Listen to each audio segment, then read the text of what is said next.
I will confess that this has been a difficult meditation to write.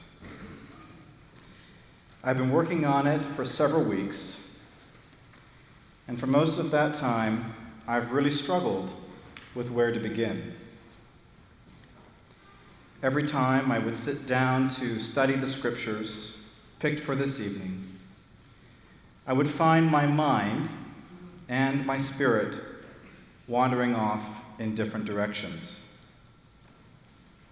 This is probably related to a significant lack of sleep.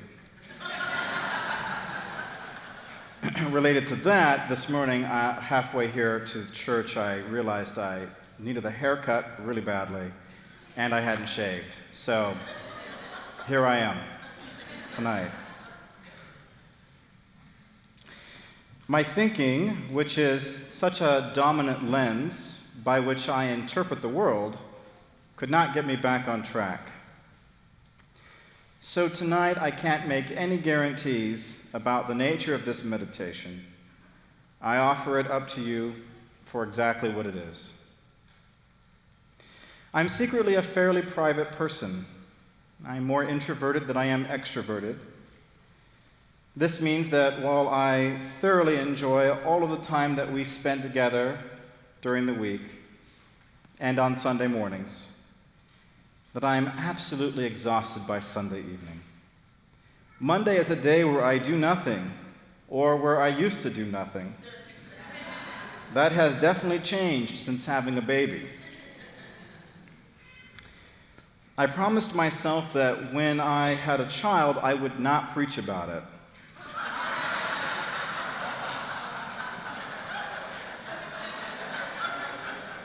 Force pictures on people, or generally assume that anyone wanted to hear all the mundane things that happen in her life that I think are absolutely amazing. But in the struggle of composing this meditation, I realized that I was going to have to break this self-imposed rule. As it turns out, this child, this new and wild adventure in my life, has become the lens by which I now experience the world.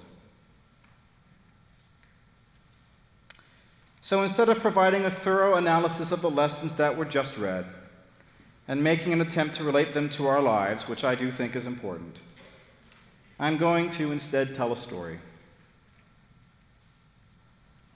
On Friday evening, November 4th, we went to dinner with friends. On the way home, Tina told me, "I think I'm having a contraction, but I'm not sure." At this point, everything still pretty much felt the same, although I was starting to get a little excited. By the time we got home, Tina was confident she was having contractions, so I geared myself up for what I knew would be a long night.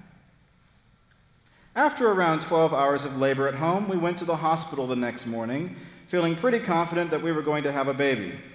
That was November 5th. 16 and a half hours later, on November 6th, we actually had the baby. I tell you that is a strange feeling. The other day I was chatting with Risa about it, and she described it as seeing a new color. My life was full and content before Alexandria, our daughter, and now it's full and content in a different way that I can't explain. Seeing a new color. Hold that thought. Back to the story. Our labor experience towards the end was complicated by the fact that it happened during the switch over to daylight savings. Apparently, at Huntington, this means shutting down all the computer systems so that they can be reset to the new time change. Thank God our phones do this on their own. On top of that, Alexandria seemed really insistent on staying put. Although, given the political realities of today, I can totally sympathize with that feeling. Because of Alexandria's desire to delay her birth for as long as possible, there were some extra tests they performed right after she was born. It's a disquieting feeling, not being able to do anything for anyone. There were doctors and nurses for the baby, a doctor and nurses for Tina. Everyone had something to do. I think our doctor eventually noticed the concerned look on my face, because he looked over at the baby, and then to Tina, and then to me and said, "Everything's fine. She's perfect. Don't worry." Don't worry. That also has a whole new context for me. Eventually, all the doctors and nurses left, and they handed us this new human being that we were suddenly responsible for. I mean, what were they thinking? Who just hands a baby over to people who have never done this before?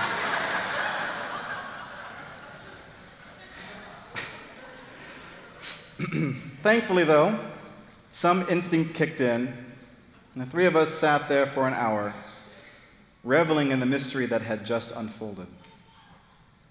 A little while later, the nurses came back in, picked Alexandria up.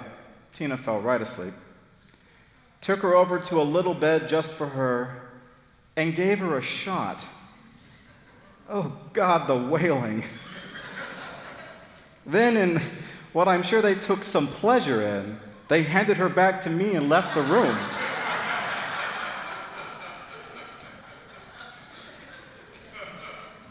But she quickly quieted down, and she spent the next 35 minutes sleeping on my chest. It was amazing. Eventually, they moved us over to a private room. They carefully helped Tina into a nice bed, and they gently pushed Alexandria's little cradle over.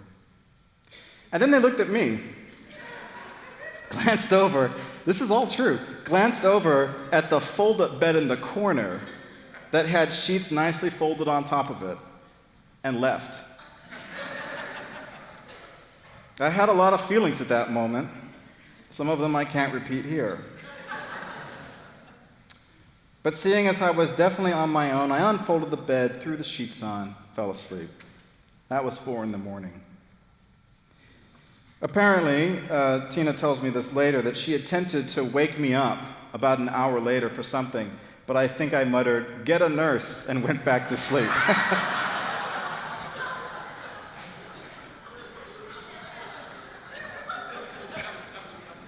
I don't remember that part. A few days later, on Election Day, we got to go home. I was nervous the whole day for a variety of reasons. One, the hospital was confident in our ability to do this whole parenting thing by ourselves. I still struggle with how to swaddle. 2, they couldn't give us a definite time at which we would be discharged, and I wanted to make sure that I'd have plenty of time to vote. We got discharged, arrived back at our house by 6, and I went and voted. I came home, ordered some Chinese food, and sat down to watch the election results. Around 10 p.m., I turned the TV off, and I just couldn't watch anymore. Tina and the baby went to bed, and I just recall wandering around the house, lost in the thoughts of my own head. Sometime around 1:30 in the morning, Alexandria started to get fussy, so I went in the bedroom, and I picked her up, and I rocked her back to sleep. As she laid there on my chest, the weight of everything that had just transpired over the past few days and the past few hours washed over me, and I began to cry. What kind of new beginning is this? In one quiet moment, I felt both the unquenchable joy of a new birth and the unsettling fear of where we're heading as a people. And I experienced this fear from a place of immense privilege, white, straight, male, employed. What about everyone else in my life who doesn't benefit from this privilege? How are they doing? This experience of having a baby has put into an entirely new perspective the story of Jesus' birth, and has also helped me to gain a clearer picture of why I do what I do. Jesus was born into a deeply oppressed community. His birth, like all births, was messy and dirty, and according to the story, didn't even occur in the relative warmth and safety of a home. The power of Jesus' ministry, the prophetic voice he used to convict the powerful and lift up all those who live in the margins, gains an entirely new understanding when I consider the emotionally deep, complex, and vulnerable nature of his beginning. Advent is about new beginnings, about seeing a new color, even in the midst of complex and troubling times. This is true of Jesus' life, and is most certainly true of our lives. I know that for me, this Advent has taught me the importance of celebrating new life, while also remembering that we have powerful prophetic work to get busy doing in the days, months, and years ahead. Wherever you find yourself this Advent, whether gripped by worry or embraced by exuberant joy or anywhere in between, know that you are welcomed and loved by this community. Know that the mystery of a new beginning opens up a whole world of possibility for goodness, compassion, justice, and love. In the mystery of this Advent season, let us consider what new colors we need to see. Amen.